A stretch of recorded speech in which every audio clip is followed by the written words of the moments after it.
Çayınız qaynayana qədər hazırlaya biləcəyiniz çox dadlı və yumuşaq kurabiye reseptini sizinlə bölüşürəm. Qabın içərisinə 2 ədəd yumurtanı əlavə edib, 1 ədədini də ağına əlavə edib sarısını üzəri üçün saxlayıram. Şəkər tozu, vanil də əlavə edib mikserlə ağarana qədər qarışdırıram. Ağardıqdan sonra üzərinə duru yağ və biraz da qatıq əlavə edirəm. Qabartma tozu, unu da hissə-hissə əlavə edib, qarışdırıb yumşaq, ələ yapışmayan xəmir yoğururam.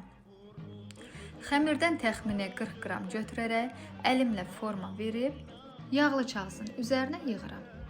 Bu xəmiri yayaraq da istədiyiniz formalarla kəsə bilərsiniz.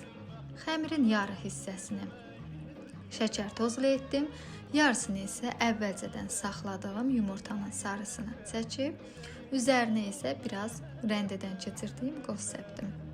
150 dərəcə isidilmiş sobada təxmini 20-25 dəqiqə ərzində bişirdim. Və bu da nəticə. Sona qədər baxdınız. Videonu bəyənib səhifəmi izləyib öz fikirlərinizi yazmaqda unutmayın.